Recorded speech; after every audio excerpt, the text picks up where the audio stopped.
அண்மை செய்தி. நிதி நிறுவன மோசடி வழக்கில் கைது செய்யப்பட்ட தேவநாதனுக்கு செப்டம்பர் 17ஆம் தேதி வரை நீதிமன்ற காவல் வழங்கப்பட்டிருக்கிறது. செப்டம்பர் 17ஆம் தேதி வரை நீதிமன்ற காவலில் வைக்க சென்னை சிறப்பு நீதிமன்றம் தற்போது உத்தரவு பிறப்பித்திருப்பதாக தகவல் வெளியாகியிருக்கிறது. அண்மை செய்தியாக பார்த்துக் கொண்டிருக்கிறோம்.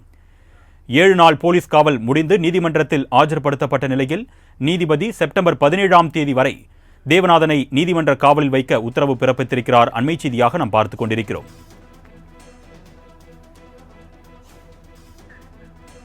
நிதி நிறுவன மோசடி வழக்கில் கைது செய்யப்பட்ட தேவநாதனை செப்டம்பர் 17ஆம் தேதி வரை நீதிமன்ற காவலில் வைக்க நீதிபதி உத்தரவு பிறப்பித்திருக்கிறார். அண்மை செய்தியாக பார்த்துக் கொண்டிருக்கிறோம்.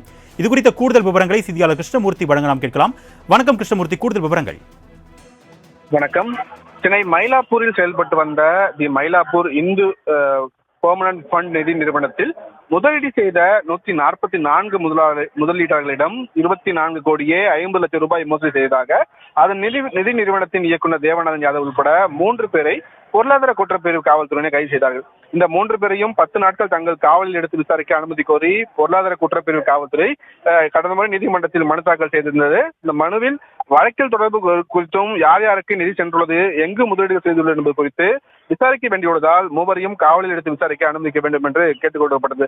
அதன்படி செப்டம்பர் 3ஆம் தேதி வரை அவர்களை நீதிமன்ற காவலில் எடுத்து 7 நாட்கள் காவலில் எடுத்து விசாரித்தார்கள். அதன்படி இன்றுடன் அந்த காவலானது முடிவடைவதால் 3 பேரையும் தற்போது சிறப்பு நீதிமன்ற நீதிபதி மலர்ராஜா முன்பாக ஆஜர்படுத்தப்பட்டார்கள்.